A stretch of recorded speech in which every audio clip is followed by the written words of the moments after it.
பிதாவாகிய தேவனாலும் கர்த்தராகிய இயேசு கிறிஸ்துவினாலும் உங்களுக்கு கிருபையும் சமாதானமும் உண்டாவதாக. இந்த மகிழ்ச்சியான ஓய்வு நாள் தொழுகையில் இல்லங்களிலிருந்து ஆண்டவரை தொழுது கொள்ளுகிற உங்கள் எல்லாரையும் இக்காலையில் வணக்கத்தோடு கூட வரவேற்றுக் கொள்ளுகின்றேன். கடவுளுடைய அருள் இந்த தொழுகை வழியாகவும் நமக்கு நிறைவாக கிடைக்கட்டும். நாம் ஆண்டவரை நோக்கி தொழுது கொள்ளுவோம்.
கடவுள் ஆவியாயிருக்கிறார்.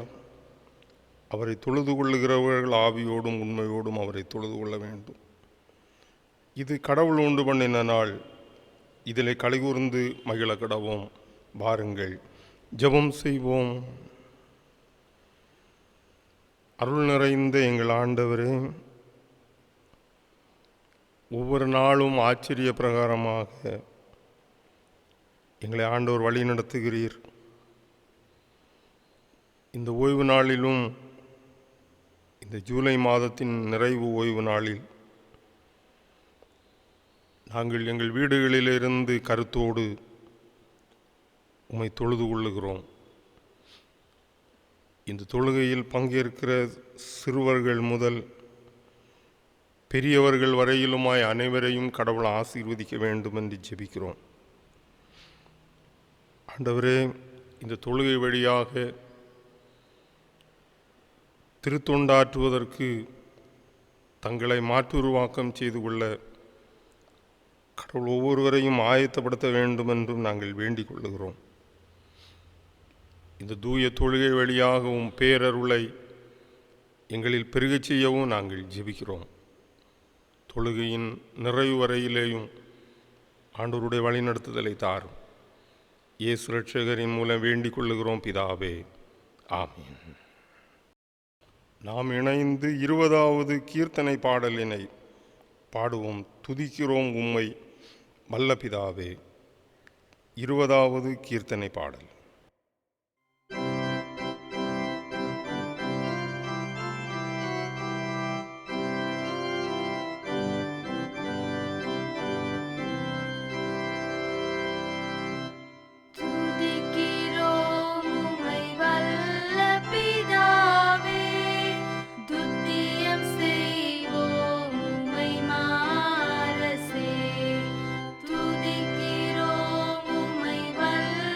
Be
நாம் இணைந்து 99வது சங்கீதத்தினை படிப்போம். சங்கீதம் 99.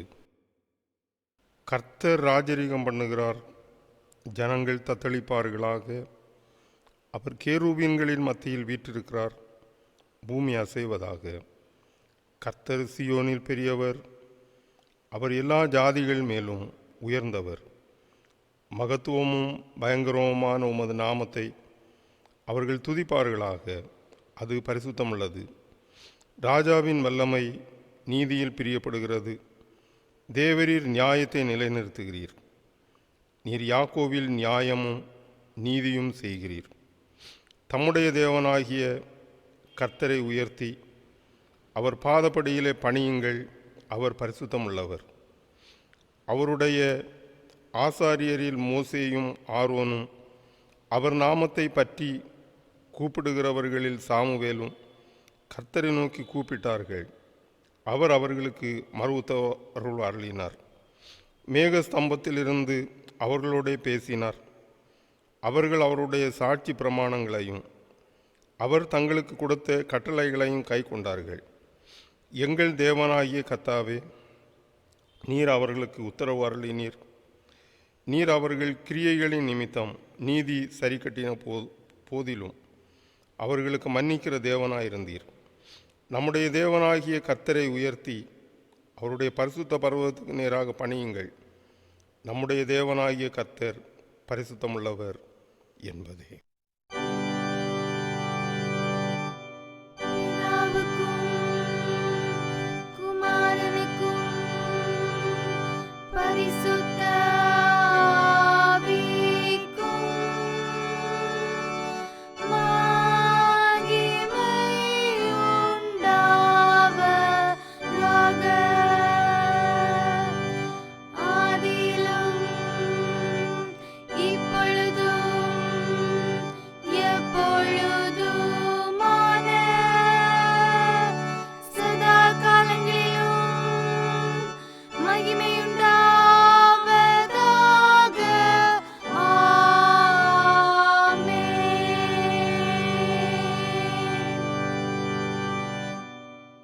வருத்தப்பட்டு பாரம் சுமக்கிறவர்களே, நீங்கள் எல்லாரும் என்னிடத்தில் வாருங்கள், நான் உங்களுக்கு இளைப்பாறுதல் தருவேன்.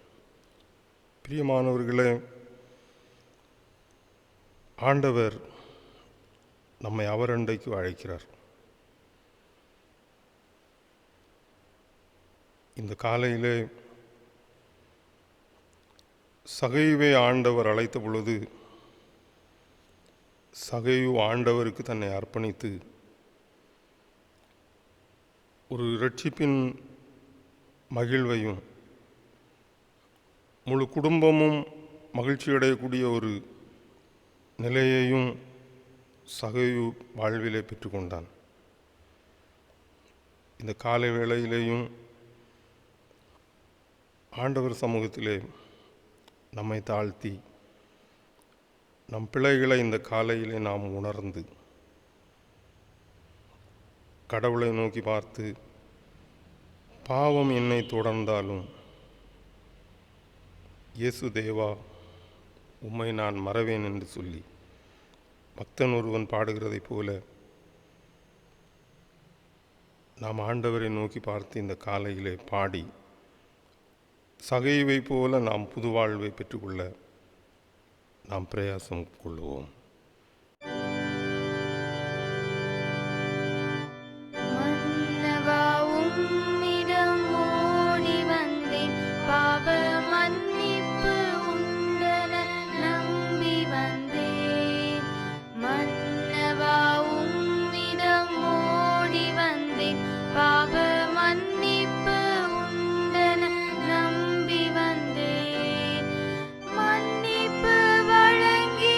போது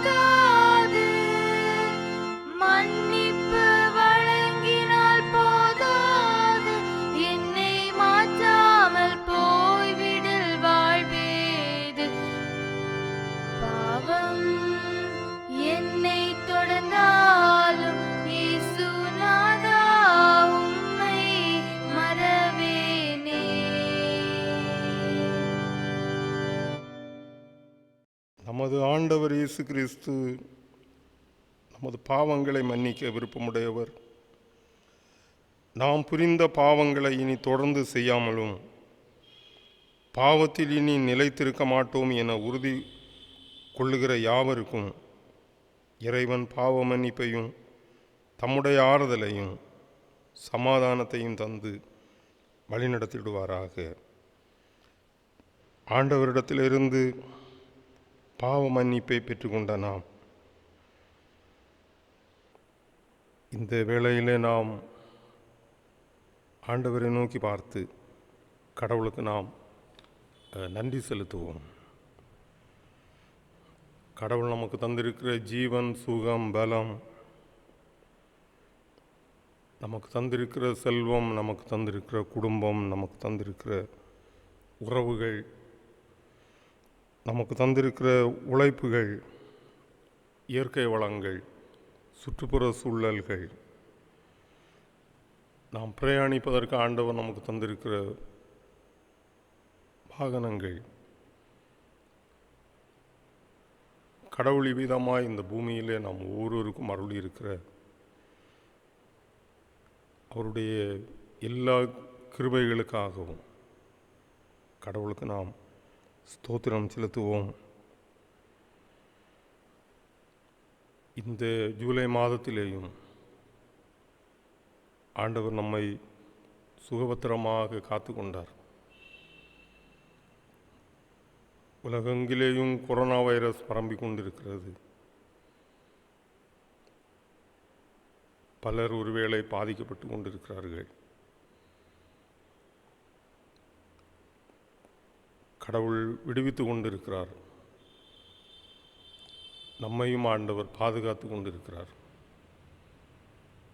கடவுளுக்கு நாம் நன்றி செலுத்துவோம்.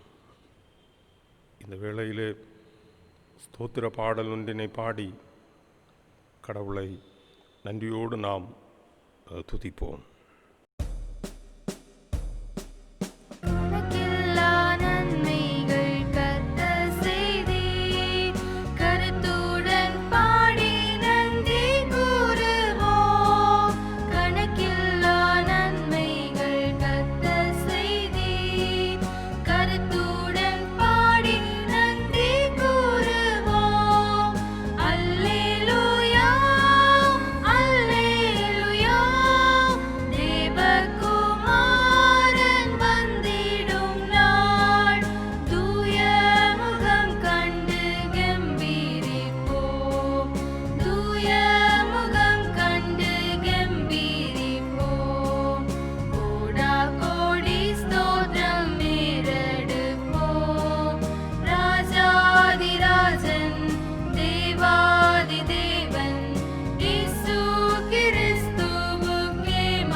இயேசுநாதர் கற்பித்து தந்த ஜெபத்தினை நாம் சேர்ந்து ஏறெடுப்போம். பரமண்டலங்களில் இருக்கிற எங்கள் பிதாவே, உம்முடைய நாமம் பரிசுத்தப்படுவதாக, உம்முடைய ராஜ்யம் வருவதாக, உம்முடைய சித்தம் பரலோகத்திலே செய்யப்படுகிறது போல பூமியிலேயும் செய்யப்படுவதாக. எங்களுக்கு வேண்டிய ஆகாரத்தை எங்களுக்கு தாரும். எங்கள் கடனாளிகளுக்கு நாங்கள் மன்னிக்கிறது போல எங்கள் கடன்களை எங்களுக்கு மன்னியும். எங்களை சோதனைகளுக்கு பிரவேசிக்க பண்ணாமல் தீமை நின்று எங்களை ரட்சித்துக் கொள்ளும். ராஜ்யமும் வல்லமையும் மகிமையும் என்றென்றைக்கும் உம்முடையவைகளே. ஆமீன். திருமறை பாடங்களை நாம் படிக்க கேட்போம். வாசிக்கும்படியாக கொடுக்கப்பட்டுள்ள முதலாம் திருமறை பகுதி எசேக்கியேல் 33 அதிகாரம் வசனங்கள் 1 முதல் 9 முடிய. எசேக்கியேல் 33 1 முதல் 9 முடிய. கர்த்தருடைய வார்த்தை எனக்கு உண்டாகி, அவர், மனுபுத்திரனே, நீ உன் ஜனத்தின் புத்திரரோடே பேசி அவர்களோடே சொல்ல வேண்டியதாவது, நான் தேசத்தின் மேல் பட்டயத்தை வரைப்பண்ணுகையில் தேசத்தின் ஜனம் தங்கள் எல்லைகளுள்ள ஒருவனை அழைத்து அவனை தங்களுக்கு காவற்காரனாக வைத்த பின்பு, இவன் தேசத்தின் மேல் பட்டயம் வருவதைக் கண்டு எக்காலம் ஊதி ஜனத்தை எச்சரிக்கும் போது, எக்காலத்தின் சத்தத்தை கேட்கிறவன் அதை கேட்டும் எச்சரிக்கை இராமல் பட்டயம் வந்து அவனை வாரிக்கொள்கிறது உண்டானால் அவனுடைய இரத்தப்பழி அவன் தலையின் மேல் சுமரும். அவன் எக்காலத்தின் சத்தத்தை கேட்டும் எச்சரிக்கையாய் இருக்கவில்லை. அவனுடைய இரத்தப்பழி அவன் பேரிலே சுமரும். எச்சரிக்கையாய் இருக்கிறவனோ தன் ஜீவனை தப்பித்து கொள்வான். காவற்காரன் பட்டயம் வருவதைக் கண்டும் அவன் எக்காலம் ஊதாமலும் ஜனங்கள் எச்சரிக்கப்படாமலும் பட்டயம் வந்து அவர்களில் யாதொருவனை வாரிக்கொள்கிறது உண்டானால் அவன் தன் அக்கிரமத்திலே வாரிக்கொள்ளப்பட்டான். ஆனாலும் அவன்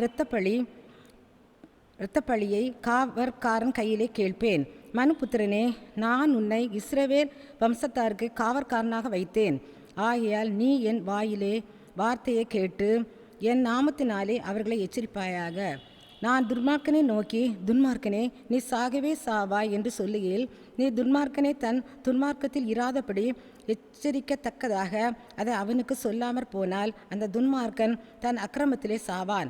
ஆனாலும் அவன் இரத்தப்பழியை உன் கையிலே கேட்பேன். துன்மார்க்கன் தன் வழியை விட்டு திரும்பும்படி நீ அவனை எச்சரித்தும் அவன் தன் வழியை விட்டு திரும்பாமற் போனால் அவன் தன் அக்கிரமத்திலே சாவான். நீயோ உன் ஆத்துமாவை தப்புவிப்பாய். வாசிக்கும்படியாக கொடுக்கப்பட்டுள்ள முதலாம் வேத பகுதி வாஸ்து உண்டாயிற்று. தேவனுக்கே மகிமை உண்டாவதாக. வாசிக்கும்படியாக கொடுக்கப்பட்டுள்ள இரண்டாவது வேத பாடம் யோவான் எழுதின சுவிசேஷம் 21ஆம் அதிகாரம் 15 முதல் 19 முடிய. யோவான் 21:15 முதல் 19 முடிய. அவர்கள் போஜனம் பண்ணின பின்பு இயேசு சீமோன் பேதுருவை நோக்கி, யோனாவின் குமாரனாகிய சீமோனே, இவர்களிலும் அதிகமாய் நீ என்னிடத்தில் அன்பாய் இருக்கிறாயா என்றார். அதற்கு அவன், ஆம் ஆண்டவரே, உம்மை நோக்கி நேசிக்கிறேன் என்பதை நீர் அறிவீர் என்றான். அவர், என் ஆட்டுக்குட்டிகளை மேய்ப்பாயாக என்றார். இரண்டாம் தரம் அவர் அவனை நோக்கி, யோனாவின் குமாரனாகிய சீமோனே, நீ என்னிடத்தில் அன்பாய் இருக்கிறாயா என்றார். அதற்கு அவன், ஆம் ஆண்டவரே, உம்மை நேசிக்கிறேன் என்பதை நீர் அறிவீர் என்றான். அவன், என் ஆடுகளை மேய்ப்பாயாக என்றார்.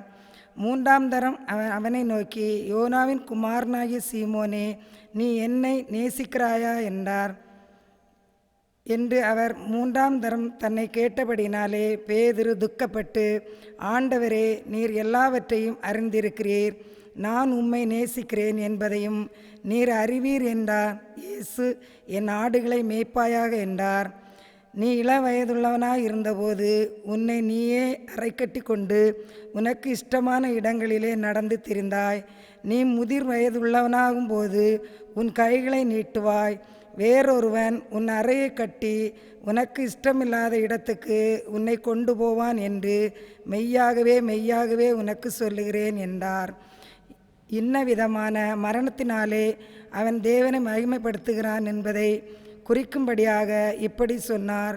அவர் இதை சொல்லிய பின்பு அவனை நோக்கி, என்னை பின்பற்றி வா என்றான் என்பதே வாசிக்கும்படியாக கொடுக்கப்பட்டுள்ள இரண்டாம் வேத பாடம் வாசித்து முடிந்தாயிற்று. கர்த்தருக்கே மகிமை உண்டாவதாக. ஜெபம் செய்வோம். அன்பு நிறைந்த ஆண்டவரே, அனைத்து நன்மைகளையும் ஆசிகளையும் உலக மக்கள் எல்லாருக்கும் அருளுகிறவரே,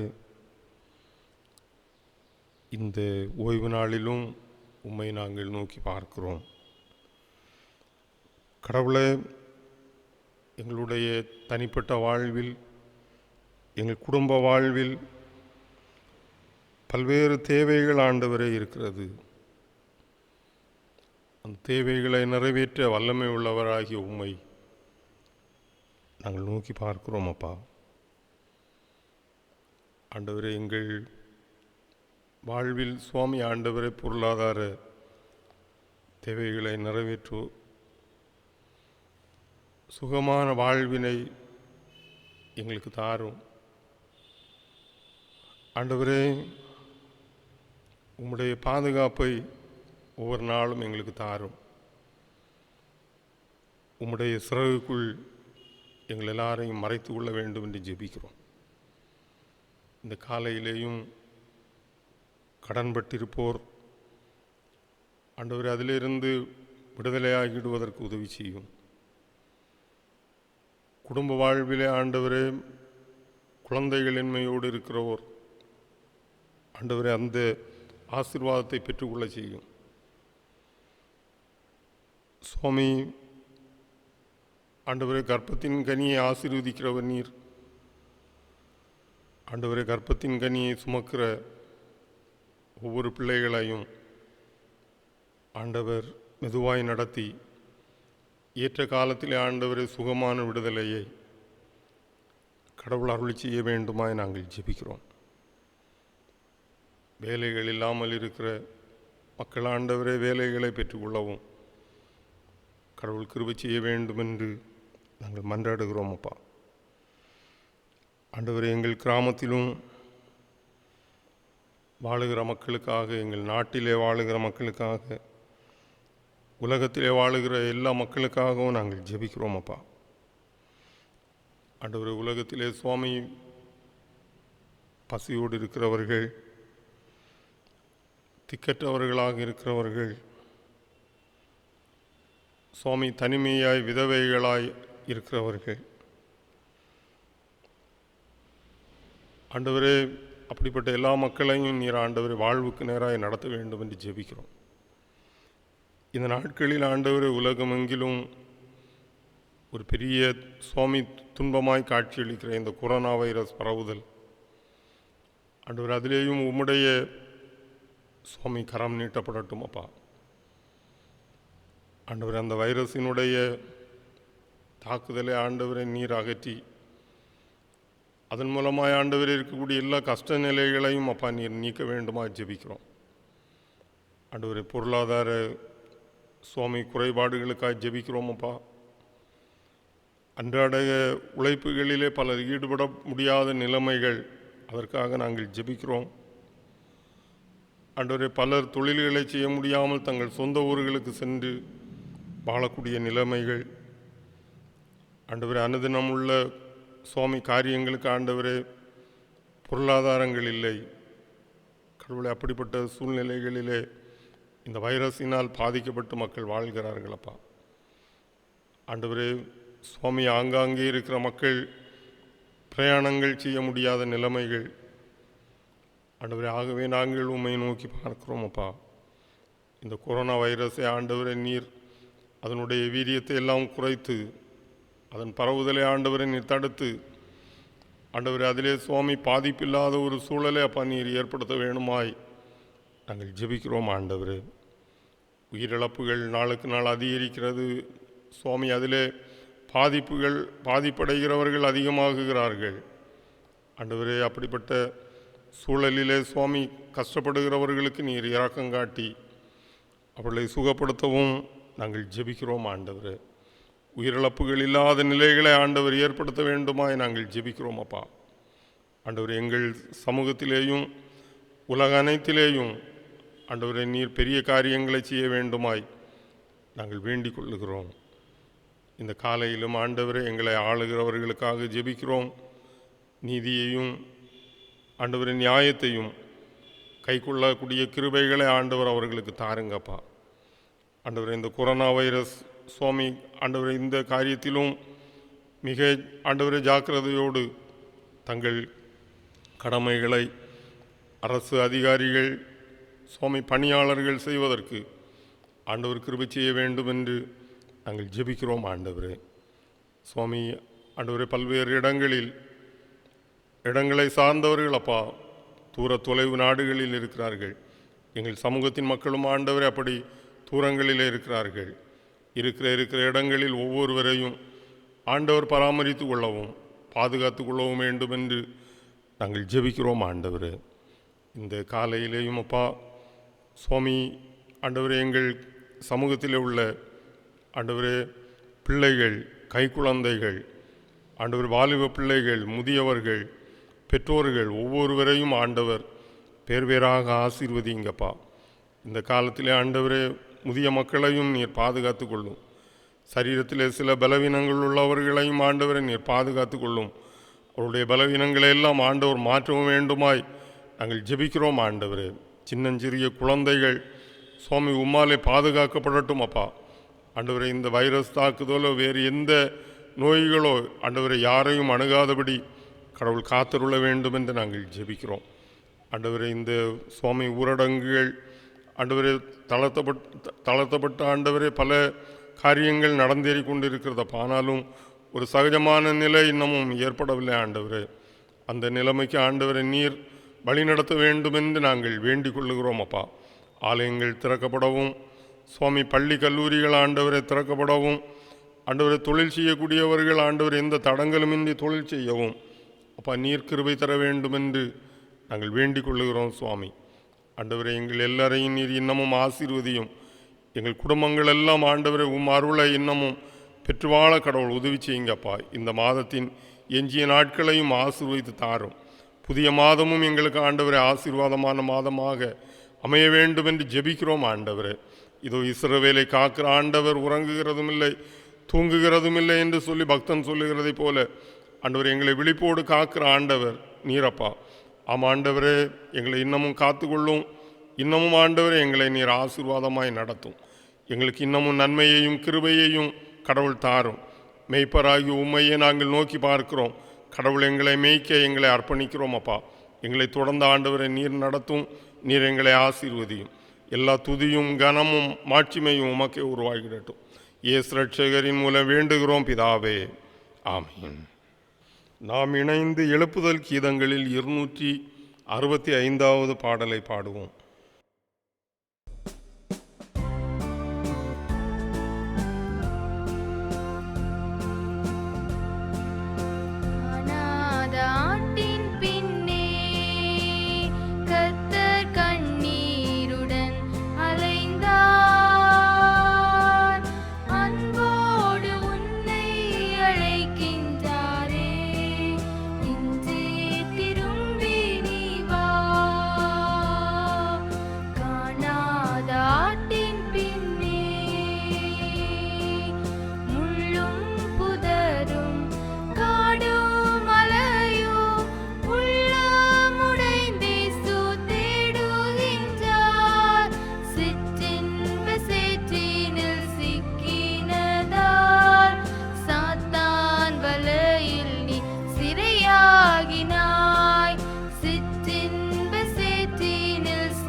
சித்த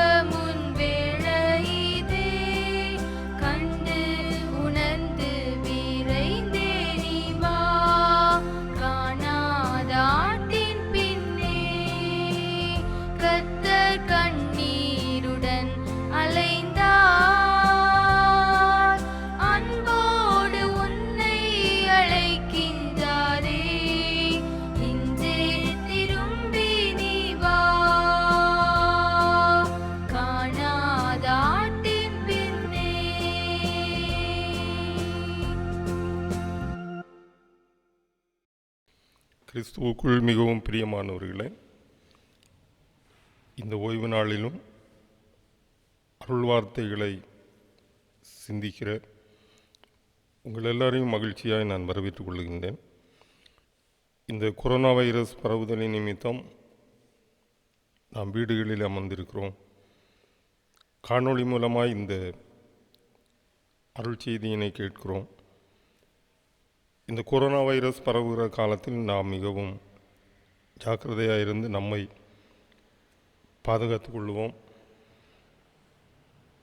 இந்த நாளிலும் நாம் சிந்தனைக்காக அருள் பொழிவு திருப்பணி மாற்றுருவாக்கத்திற்கான மாற்றுருவாக்கம் ordain ministry transformed to transform. வட்டிகானில் வழிபாட்டு மனையில் போப் பிரான்சிஸ் பேசுகின்ற பொழுது, அருள்பொழிவு திருப்பணி என்பது ஒரு வேலையோ ஒரு வேலைக்கான ஒப்பந்தமோ அல்ல, இறைவனின் அருள் கொடை என்று சொல்லி குறிப்பிட்டார். அருள்பொழிவை ஒரு சாக்கிரமந்து என்று கத்தோலிக்க சபை அதை அமைத்திருக்கிறது. அருள்பொழிவு செய்தல் இஸ்ரவேல் மக்களுடைய வாழ்வில் ஒரு வழக்கமான ஒரு செயல்பாடாக காட்சியளித்தது. யாத்ராகமம் புஸ்தகம் 29வது அதிகாரம் 36வது வசனத்தில், பலிபீடத்தில் பாவ நிவிர்த்தி பலி செலுத்திய பின் பலிபீடத்தை பரிசுத்தமாக்கும்படி அதை அபிஷேகம் பண்ணினார்கள் என்று சொல்லி அந்த பகுதியிலே நாம் படிக்கிறோம். அதேபோல் அரசர்களை இறைவாக்கினர்கள் அபிஷேகம் பண்ணினார்கள். சாமுவேலால் சவுல் அபிஷேகம் பண்ணப்பட்டார். தாவீது அபிஷேகம் பண்ணப்பட்டார். அதேபோல் ஆசாரியர்கள் அபிஷேகம் பண்ணப்பட்டார்கள். மோசே ஆரோனை அபிஷேகம் பண்ணினதை நாம் வேதத்திலே படிக்கிறோம். கிறிஸ்துநாதர் திருமுழுக்கு வேளையில், அவர் திருமுழுக்கு பெறுகிற வேளையில் தூயாவியினால் அபிஷேகம் பெற்றார் என்று சொல்லி அதையும் நாம் வேதத்திலே காண முடிகிறது. இதன் தொடர்ச்சியாய் இன்றைக்கு பேராயர்கள், ஆயர்கள், உதவி ஆயர்கள், இன்னமும் பல்வேறு இறை பணியாளர்கள் அபிஷேகம் பண்ணப்படுகிறார்கள். இந்த சூழலில் தற்காலத்தில் பாஸ்டர்கள் என்றும் பிஷப்புகள் என்றும் மாடரேட்டர்கள் என்றும் தாங்களாகவே கூறி செல்ஃப் அப்பாயிண்டட் அப்படி பண்ணுகிறவர்களையும் நாம் உண்மையிலேயே கண்ணோக்க வேண்டும். இந்த திருப்பணிக்காக பலர் திருநிலைப்படுத்தப்பட்டிருக்கிறார்கள். இந்த திருநிலைப்படுத்துதல் திருச்சபை மூலமாகவே வருகிறது என்று சொல்லலாம்.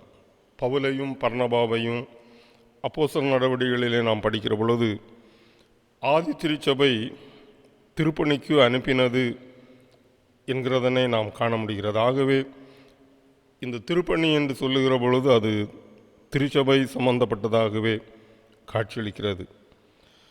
அருள்பணி என்று சொல்லுகிற பொழுது அது கடவுளுடையது. அதற்கு கடவுளே அருள்பணிக்கு தம்முடைய மக்களை அழைக்கிறார். அருள்பணி அவர் அருளுகிற பணி என்று சொல்லலாம். ஆகவே இந்த அருள்பணி முதன்மையானது என்று சொல்லி பவுலடியார் குறிப்பிடுகிறார். ஆக பிரியமானவர்களை, இந்த நாளிலும் நாம் படித்த நற்செய்தி பகுதியிலிருந்து சில காரியங்களை இந்த அருள்பணி என்கிற நிலையிலே நாம் சிந்திப்பதற்கு முற்படுவோம். இந்த யோவான் நற்செய்தி நூல் 21வது அதிகாரம் 15வது வசனத்தை நாம் படிக்கிற பொழுது, இயேசுநாதர் அங்கே சீசர்களுக்கெல்லாம் போஜனம் கொடுத்த பிறகு அவர் அந்த சீசர்களிடத்திலே, யோவான் இந்த பேதுருவிடத்திலே ஒரு வினாவை எழுப்புகிறார். இவர்களிலும் அதிகமாய் நீ என்னிடத்தில் அன்பாயிருக்கிறாயா என்று சொல்லி ஒரு கேள்வியை கேட்கிறார். யோனாவின் குமாரனாகிய சீமோனே, இவர்களிலும் அதிகமாய் என்னிடத்தில் அன்பாயிருக்கிறாயா? பிரியமானவர்களை, இந்த கேள்வி அந்த பகுதியிலே 3 முறை கேட்கிறார். 3 முறை பேதுரு இயேசுநாதரை நான் அவரை அறியேன் என்று சொல்லி ஒரு நாளிலே மறுதலித்தான். ஆகவேதான் இந்த 3 முறை அவர் யோனாவின் குமாரனாகிய சீமோனே, நீ என்னை நேசிக்கிறாயா என்று சொல்லி கேள்வி எழுப்புகிறார் என்று சொல்லலாம். மட்டுமல்ல, ஆண்டவருடைய திருப்பணிக்கு இவர் இங்கே மாற்றுருவாக்கம் செய்யப்படுகிறார். இந்த பேதுருவை குறித்து நாம் வேதத்திலே படிக்கிற பொழுது, மறுதலித்த பேதுரு கெத்சமனேயிலே ஆண்டவர் இயேசுநாதர் ஜெபிக்க சென்ற பொழுது ஜெபிக்க சொன்னாரானால் அங்கே அவன் தூங்கினான் என்று சொல்லி நாம் வேதத்திலே படிக்கிறோம். மட்டுமல்ல, இந்த பேதுருவை ஆண்டவர் தம்முடைய அருள் பணியை செய்வதற்கு அன்றைக்கு கடலில் இருந்து மீன் பிடித்து கொண்டிருந்தவனை மனுஷரை பிடிக்கிறவர்கள் ஆக்குவேன் என்று சொல்லி அழைத்து கொண்டு வந்தார். ஆனால் இந்த பேதுரு அழைப்பை அசட்டை பண்ணி திரும்பவும் பழைய தொழிலுக்கு மீன் பிடிப்பதற்கு சென்று விட்டான்.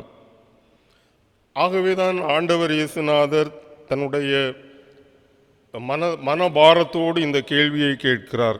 யோனாவின் குமாரனாகிய சீமோனே, இவர்களிலும் அதிகமாய் நீ என்னை நேசிக்கிறாயா என்று சொல்லி. ஆக பிரியமானவர்களை, ஆண்டவரை நேசிக்காத பட்சத்தில் நம்முடைய திருப்பணி சிறப்பாக அமையாது. நாம் எந்த நிலையில் திருப்பணியிலே ஈடுபட்டாலும் ஆண்டவரை நேசிக்காத பட்சத்தில், கிறிஸ்துநாதரிடத்திலே அன்பு வைக்காத பட்சத்தில் நம்முடைய திருப்பணி சிறப்பாக அமையாது என்று சொல்லலாம். ஆக இந்த பேதுருவிடத்திலே ஆண்டவர் கேட்டதைப் போலதான் நாம் ஒவ்வொருவரிடத்திலேயும் இவர்களிலும் அதிகமாய் நீ என்னிடத்திலே அன்பாய் இருக்கிறாயா? பல்வேறு உலக பொருட்களை காட்டிலும் நீ என்னிடத்திலே அன்பாய் இருக்கிறாயா என்று சொல்லி ஆண்டவர் வினா எழுப்புகிறவராகவே காட்சியளிக்கிறார். ஆக பிரியமானவர்களே, பேதுரு அங்கே சொல்லுகிறான், ஆண்டவரே, நான் உம்மிடத்திலே அன்பாய் இருக்கிறேன் என்கிறதனை நீர் அறிவீர் என்று சொல்லி. இன்றைக்கு ஆண்டவர் நம் ஒவ்வொருவரையும் கூட இதே நிலையிலே தான் கேட்கிறார். நீ என்னிடத்திலே அன்பாயிருக்கிறாயா? எல்லாரை பார்க்கிலும் அன்பாயிருக்கிறாயா? எல்லா பொருட்களை நேசிக்கிறதை விட நீ என்னிடத்திலே அன்பாயிருக்கிறாயா என்று சொல்லி. ஆக கிறிஸ்துநாதரிடத்திலே நாம் அன்பு வைக்காத பட்சத்திலே நாம் சிறப்பான திருப்பணியை செய்ய இயலாது. இங்கு இந்த இயேசுநாதர், இந்த யோவான், இந்த பேதுரு அன்பாயிருக்கிறதை அறிந்து அங்கே அடுத்து ஒரு காரியத்தை இந்த பேதுருவுக்கு சொல்லுகிறார். நீ என் ஆடுகளை மேய்ப்பாயாக என்று சொல்லி குறிப்பிடுகிறதனை நாம் காண்கிறோம். அந்த 21வது அதிகாரம் 15வது வசனத்தில் சொல்லுகிறார், என் ஆட்டுக்குட்டிகளை மேய்ப்பாயாக. 17வது வசனத்திலேயும் அவர் சொல்லுகிறார், என் ஆடுகளை மேய்ப்பாயாக என்று சொல்லி. ஆக பிரியமானவர்களை, 3 முறையும் அதை தான் சொல்லுகிறார், என் ஆடுகளை மேய்ப்பாயாக. பீட் மை சீப் என்று சொல்லி குறிப்பிடுகிறார். இந்த ஆடுகளை மேய்ப்பது என்று சொல்லுகிற பொழுது இந்த ஆடுகளை எல்லாம் ஒன்று சேர்க்கிற பணி.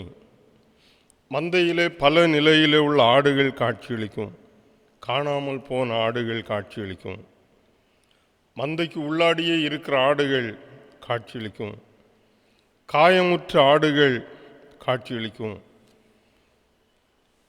சுயாதீனமான ஆடுகள். என்னதான் சமூகத்திலே கட்டுப்பாடுகள் இருந்தாலும் தாங்கள் வாழ்கிறது தான், அதுதான் நாங்கள் நினைக்கிறது தான் அந்த சுயாதீனமான எண்ணங்கள். ஆக இப்படி ஆடுகளிலே பல நிலைகள் காட்சியளிக்கும்.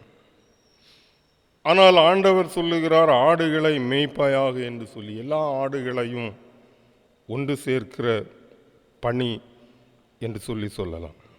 ஆக பிரியமானவர்களே, டேக் கேர் மை சீப் என்று சொல்லி சொல்லப்படுகிறது.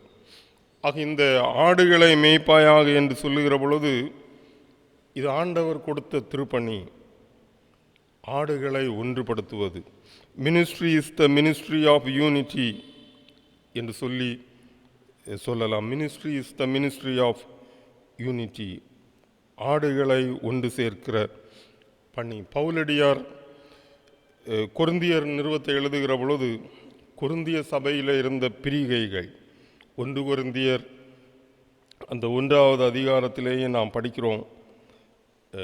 அங்கே பவுலுடைய பார்ட்டி, அப்பல்லோவினுடைய ஒரு குழு, கேபா பேதுருவினுடைய ஒரு குழு, கிறிஸ்துவை பின்பற்றுகிற ஒரு குழு. ஆக இப்படி 4 பிரிவுகள் அங்கே இருக்கிறதனே அந்த பகுதி 12வது வசனம் நமக்கு சொல்லுகிறது. ஆனால் 13வது வசனத்திலே பவுல் அங்கே ஒரு கேள்வியை எழுப்புகிறார், கிறிஸ்து பிரிந்தாயிருக்கிறார் என்று சொல்லி.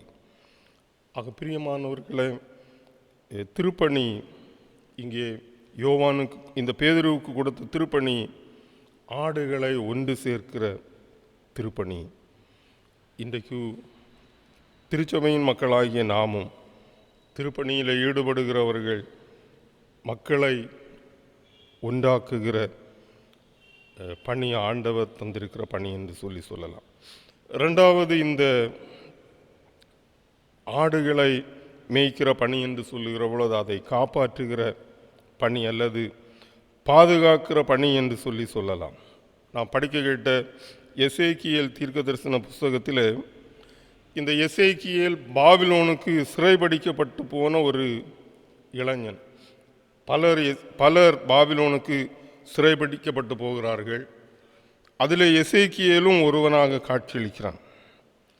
ஆக அப்படி பாபிலோனுக்கு சிறைபிடிக்கப்பட்டு போன எசேக்கியேலை அந்த தன்னுடைய இஸ்ரவேல் சமூகத்திலிருந்தே ஆண்டவர் அவனை தெரிந்து கொண்டு, நான் ஜனங்களுக்கு உன்னை காவல்காரனாக வைக்கிறேன் என்று சொல்லி ஆண்டவர் அவனை நியமிக்கிறதனை நாம் படிக்கிறோம்.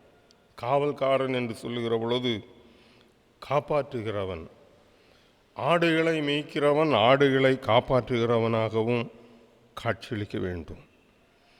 அந்த எசேக்கியேல் 33வது அதிகாரத்திலே நாம் படிக்கிற வேளையில் ஆடுகளை எச்சரிப்பதும் ஆடுகளை ஆபத்திலிருந்து தப்ப செய்வதும் காவல்காரனுடைய பணி என்று சொல்லி அந்த பகுதியில் நாம் படிக்க முடிகிறது. ஆக பிரியமானவர்களே, ஆடுகளை மேய்க்கிறது என்று சொன்னால் ஆடுகளை ஒன்றுபடுத்துவது, ஆடுகளை காப்பாற்றுகின்றது. இயேசுநாதர் யோவான் 10வது அதிகாரத்திலே நானே நல்ல மேய்ப்பன் என்று சொல்லி அந்த பகுதி சொல்லுகிறது. நானே நல்ல மேய்ப்பன். நல்ல மேய்ப்பன் ஆடுகளை கொடிய ஓநாய்கள் வந்து பட்சிக்கிறது. ஆனால் நல்ல மேய்ப்பன் ஆடுகளை அறிந்திருக்கிறார்.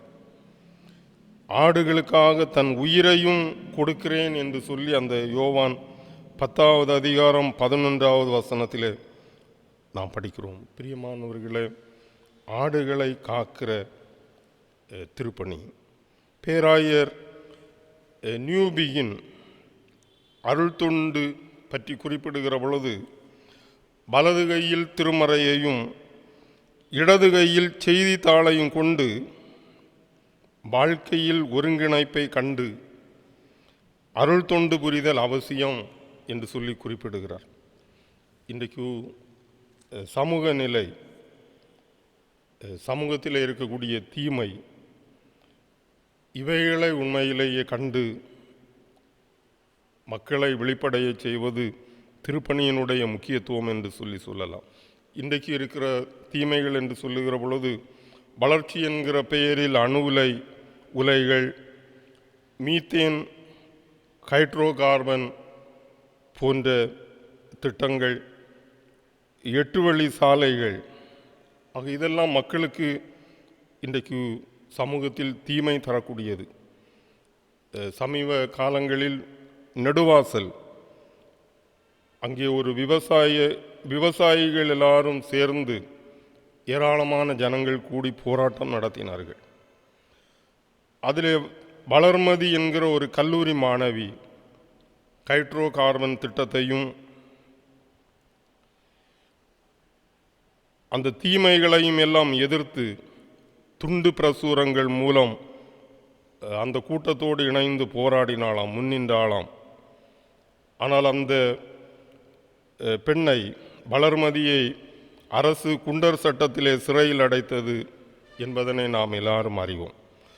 ஆனாலும் அந்த வளர்மதி தன்னை பற்றியோ தன் கல்வியை பற்றியோ சிந்திக்காமல் எதிர்கால மக்களுடைய வாழ்க்கையை குறித்து சிந்தித்து அந்த போராட்டத்திலே தீவிரமாக நின்றாள் என்று சொல்லி நாம் பத்திரிகைகள் வழியாக அறிந்திருக்கிறோம். ஆக வருங்கால மக்களை காப்பாற்றுகிற பணி திருப்பணி என்று சொல்லலாம். ஆக பிரியமானவர்களை, ஆடுகளை மேய்ப்பது, ஆடுகளை எல்லாம் ஒன்று சேர்க்கிறது, ஆடுகளை காப்பாற்றுகிறது.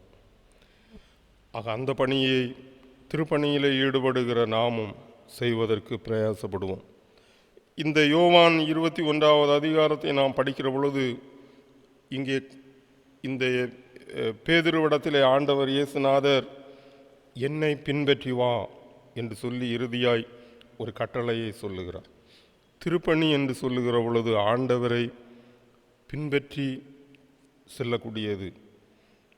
ஆண்டவரை பின்பற்றி நாம் திருப்பணி செய்ய வேண்டும்.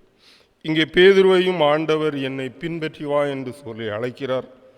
ஏற்கனவே இந்த பேதுரு மீன் பிடித்து கொண்டிருக்கிற வேளையில் ஆண்டவர் நான் உன்னை மனுஷரை பிடிக்கிறவர்களாக்குவேன் என்று சொல்லி அழைத்தார். அவன் ஆண்டவருக்கு பின்வந்தான். அப்பொழுதும் அவன் ஒரு மறுத்தரமும் செல்லாமல் பின்வந்தான். ஆனால் திரும்பவும் அவன் அந்த ஆண்டவருடைய அழைப்பை அசட்டை பண்ணி திரும்பவும் அவன் மீன் பிடிப்பதற்கு சென்று விட்டான். ஆனால் ஆண்டவர் திரும்பவும் அவனை சந்தித்து நீ என்னை பின்பற்றி வா என்று சொல்லி அழைக்கிறார். இப்பொழுதும் அந்த பேதுரு எந்த மறுப்பும் சொல்லாமல் தன்னை அர்ப்பணித்து ஆண்டவரை பின்பற்றினான் என்று சொல்லி நாம் இந்த பகுதியில் படிக்கிறோம். பிரியமானவர்களே, கடவுளை மீட்பராக ஏற்று அவரை பின்பற்றி வாழ்கிறது திருப்பணிக்கு மிக முக்கியமானது என்று சொல்லலாம். இந்த பேதுரு நாம் எல்லாருக்கும் தெரியும், பெந்தேகோஸ்தே நாளிலே ஆவியானவரால் நிரப்பப்பட்டு வல்லமையான சாட்சியாக அங்கே அருளுரை ஆற்றி ஒரே நாளிலே 3000 பேர் ரட்சிக்கப்பட்டார்கள் என்று சொல்லி நாம் வேதத்திலே நாம் படிக்கிறோம். மட்டுமல்ல, அன்றைக்கு யூதர்களுக்குள்ளாடிய நற்செய்தி, கிறிஸ்துநாதரை பற்றிய நற்செய்தி பரம்பிக் கொண்டிருந்தது. புறஜாதிகளுக்கு அந்த நற்செய்தி அதிகமாய் பரம்பவில்லை. அதற்கு பல காரணங்கள் இருந்தாலும் அன்றைக்கு யூதர்களுடைய உணவு பழக்கம் ஒன்று, புறஜாதிகளுடைய உணவு பழக்கம். யூதர்கள் விலக்கினவைகளெல்லாம் புறஜாதிகள் உணவாக உட்கொண்டார்கள். ஆகவே புறஜாதிகளுக்கு அவர்கள் தீட்டானவர்கள் என்று யூதர்கள் ஒதுக்கி வைத்திருந்தார்கள். ஆனால் இந்த பேதுரு புறஜாதிகளுக்கு சுவிசேஷம் சொல்லக்கூடியவனாக கடவுளுடைய தரிசனத்தை பெறுகிறான். நமக்கு தெரியும், அப்போஸ்தலர் நடபடிகளின் புஸ்தகத்திலே நாம் படிக்கிற பொழுது அந்த கொர்நேலியுவினுடைய வீட்டிலிருந்து அழைப்பு வருகிறது. பேதுரு கொர்நேலியுவினுடைய வீட்டிற்கு செல்லுவதற்கு கொஞ்சம் தயங்குகிறார். அங்கே போய் சுவிசேஷம் சொல்லுவதற்கு தயங்குகிறார். ஆனால் வானத்திலிருந்து ஒரு கூடு இந்த பேதுருவுக்கு காட்சியாக காட்டப்படுகிறதனை நாம் வேதத்திலே படிக்கிறோம். அடித்து புசி என்கிற ஒரு செய்தியும் அங்கே சொல்லப்படுகிறது. ஆக அந்த காட்சியை பெற்று இந்த பேதுரு புறஜாதிகளுக்கு நற்செய்தி சொல்ல சென்றதனையும் நாம் வேதத்திலே நாம் காண முடிகிறது. ஆக பிரியமானவர்களே, இப்படி பேதுரு ஆண்டவரை பின்பற்றி பெரிய காரியங்களை செய்திருக்கிறார் என்று தான் சொல்ல வேண்டும். இவருடைய வாழ்க்கையை நாம் படிக்கிற பொழுது பாடுகளின் ஊடேயும் ஆண்டவரை பின்பற்றின ஒரு மனிதர் இந்த பேதுரு. கிபி 67ஆம் ஆண்டு ரோமிலே இவர் கைது செய்யப்பட்டார். 9 மாத காலம் கொடுமையான சிறை தண்டனை இவருக்கு கொடுக்கப்பட்டது. உணவோ நீரோ இல்லாமல் அந்த சிறை தண்டனையிலே அவர் தபிக்க நேரிட்டது. ஆனாலும் அவர் ஆண்டவரை பின்பற்றி அந்த பாடுகளை எல்லாம் அனுபவித்தார். கிபி 68ஆம் ஆண்டு டைபர் நதிக்கரையில் உள்ள வாடிகன் மலையில் சிலுவையில் ஏற்றி இந்த பேதுருவை கொலை செய்தார்கள் என்று சொல்லி நாம் வரலாற்றிலே படிக்கிறோம். அந்த பேதுரு அப்பொழுது சொன்னாராம், இயேசுவை போல நேரான சிலுவையில் தொங்குவதற்கு எனக்கு தகுதி இல்லை. தலைகீழாக தன்னை சிலுவையில் அறையும்படி வேண்டிக் கொண்டாராம். ஆம் பிரியமானவர்களே, அப்படி பாடுகளின் ஊடேயும் ஆண்டவரை பின்பற்றி ஆண்டவருக்கு பிரியப்பான திருப்பணியாளனாக காட்சியளித்தார் என்று சொல்லி நாம் வரலாற்றிலே படிக்கிறோம். ஆக இயேசுவை பின்பற்றி மக்களுக்கு தொண்டாற்றுவதற்கு ஆரம்ப காலத்திலே ஏராளமான மிஷனரிகள் அவர்கள் பாடுகளின் ஊடேயும் நமக்கு வந்து நற்செய்தியை சொன்னார்கள். நாம் வரலாற்றை படிக்கிற பொழுது அன்னை தெரசா எவ்வளவோ பாடுகளின் ஊடேயும் ஆண்டவரை பின்பற்றி மக்களை வாழ்விக்கிற பணி. வில்லியம் கேரி இந்தியாவுக்கு வந்து அவர் பட்ட பாடுகள் ஏராளம். ஆனால் அதனுடையும் ஆண்டவரை பின்பற்றி இங்கே அவர் ஏராளமான காரியங்களை மக்களுக்காக செய்தார். கிரகாம் ஸ்டெயின்ஸ் தன்னுடைய 2 பிள்ளைகளையும் தீயிலே சாக கொடுத்து அவர் ஏராளமான காரியங்களை ஒரிசாவிலே செய்தார் என்று சொல்லி நாம் வரலாற்றிலே நாம் படிக்கிறோம். பிரியமானவர்களை, கொடிய கொள்ளை நோய்கள் பரவின காலங்கள் நம்முடைய பகுதிகளிலேயும் இருந்தது. கடந்த காலங்களை நாம் பார்க்கிற பொழுது வாந்தி பேதி, அம்மை நோய், காலரா, இப்படிப்பட்ட பல கொள்ளை நோய்கள் கடந்த காலங்களிலே பரவி இருந்தது. ஆனால் அப்பொழுதெல்லாம் அருள் தொண்டர்கள் மிகவும் சிறப்பாக அந்த காலங்களிலே மக்களுடைய நல்வாழ்வுக்காக உழைத்தார்கள் என்று சொல்லலாம். இன்றைக்கும் கொடிய கொரோனா வைரஸ் பரவுதலினால் பலர் உலகத்திலே பாதிக்கப்பட்டு கொண்டிருக்கிற பொழுதும் பலருடைய மருத்துவ சேவைகளை உண்மையிலேயே நாம் பாராட்ட வேண்டும். இன்றைக்கு வாட்ஸ்அப்பிலே ஒரு சின்ன செய்தி வந்திருந்தது. ஒரு வீட்டிலே உள்ள அம்மாவும் அப்பாவும் கொரோனா வைரஸினால் பாதிக்கப்பட்டு மருத்துவமனையில் அவர்களுடைய அந்த கொரோனா வார்டுக்கு சென்றார்கள். அவர்களுக்கு ஒரே ஒரு வயதான ஒரு பிள்ளை. அந்த சிகிச்சை கொடுக்கிற அந்த மருத்துவர் 1 மாத காலம் அந்த சின்ன பிள்ளையை தன்னுடைய வீட்டிலே வைத்து பராமரித்து கொண்டிருந்தார் என்று சொல்லி, அப்படி உதவிகளும் இந்த காலத்திலே செய்கிற மருத்துவர்கள் இருக்கிறார்கள். தங்களை ஒப்பு கொடுத்து பல மருத்துவர்கள் இறந்திருக்கிறார்கள். மருத்துவ சேவையில் ஈடுபடுகிறவர்கள் இறந்திருக்கிறார்கள். பல இந்த கொரோனா வைரஸ் காலத்திலே தொண்டாற்றுகிற பலர் காவலர்கள் இறந்திருக்கிறார்கள். பலர் பாதிக்கப்பட்டிருக்கிறார்கள். ஆக இவர்களுடைய பணி உண்மையிலேயே மகத்துவமான பணி. ஆண்டவரை பின்பற்றி மக்களுக்கு தொண்டாற்றுவது. ஆக பிரியமானவர்களே, நாமும் இந்த பேதுருவை போல ஆண்டவர் நம்மிடத்திலேயும் என் ஆடுகளை மேய்ப்பாயாக, அதை போல என்னை பின்பற்றி வா என்று சொல்லி நம்மையும் ஆண்டவர் அழைத்திருக்கிறார்.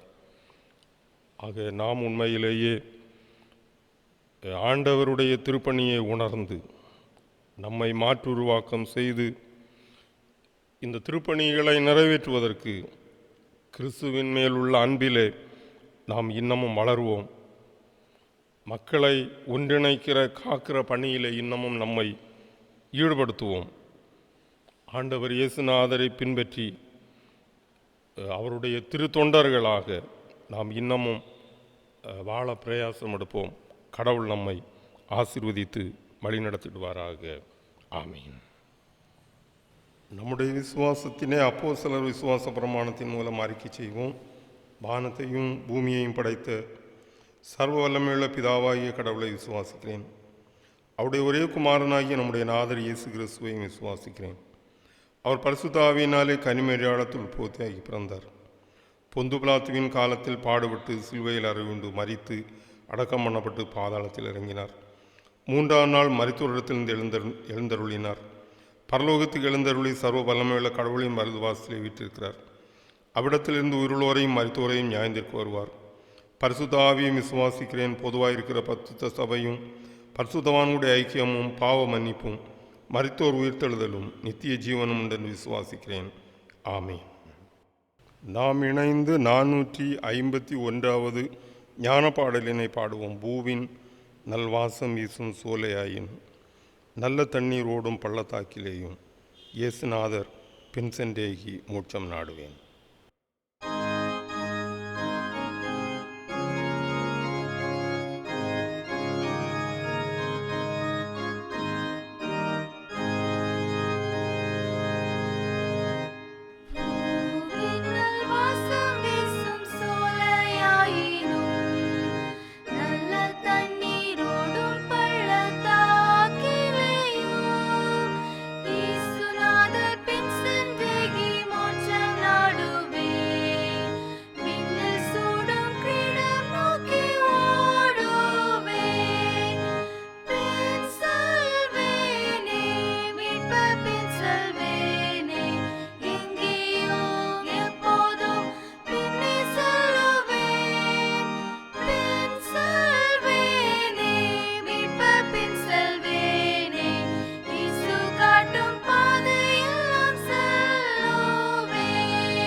ஜெபம் செய்வோம்.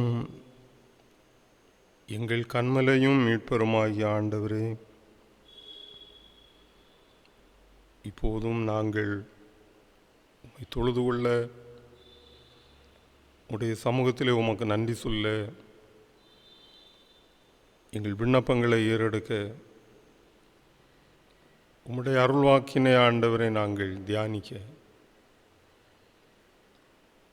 கடவுள் கிருபை செய்த இந்த தருணத்துக்காக உமக்கு நாங்கள் ஸ்தோத்திரம் ஸ்தோத்திரம் ஸ்தோத்திரம் செலுத்துகின்றோம். ஆண்டவரே, நீர் சுவாமி அபிஷேகம் பண்ணப்பட்டு சிறப்பான அருள் பணியை செய்தீரப்பா. ஆண்டவரே, இன்றைக்கு அபிஷேகம் பெற்று அல்லது ஏனைய நிலையில் ஆண்டவரை திருப்பணியில் ஈடுபடுகிற எல்லாரும் உம்மை ஆண்டவரை மாதிரியாக கொண்டு ஆண்டவரை மக்களை மேய்க்க, மக்களை காக்க, உம்மை பின்பற்றி அப்பா மக்களுக்கு திருத்தொண்டாற்ற கடவுள் அருள் செய்வீராக. ஆண்டவரே, இயேசுநாதராகிய உம்மிடத்திலே அன்பு கூர்ந்து பேதுருவை போல ஆண்டவரே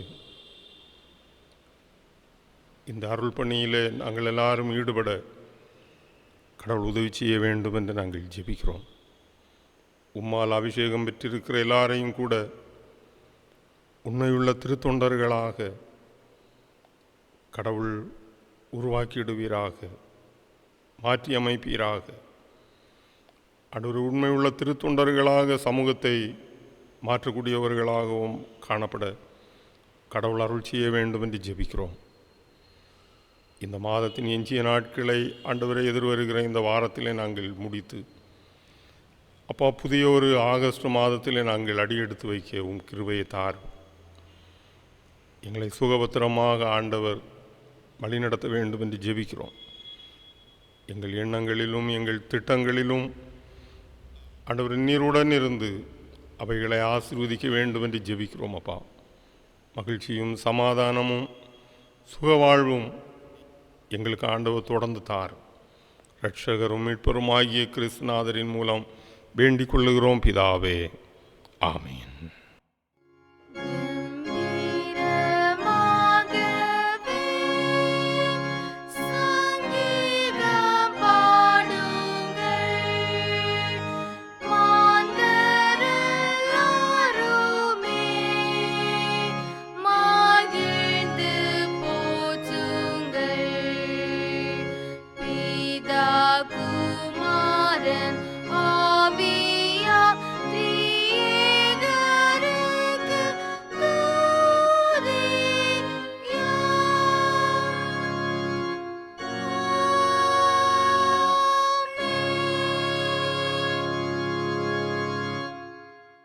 எல்லா புத்திக்கும் மேலான தேவ சமாதானம் உங்களோடு இருந்து நீங்கள் தேவனையும் அவருடைய குமாரனாகி நம்முடைய நாதர் இயேசு கிறிஸ்துவையும் பற்றிய அறிவிலும் அன்பிலும் நிலைத்திருக்கும்படி உங்கள் இருதயத்தையும் சிந்தையையும் காக்க கடவது. நம்முடைய கர்த்தராகிய இயேசு கிறிஸ்துவின் கிருபையும் பிதாவாகிய தேவனுடைய அன்பும் தூயாவியானோருடைய ஐக்கிய சிநேகமும் நம்ம எல்லாரோடும் இன்றும் எல்லா காலமும் தங்கியிருப்பதாக.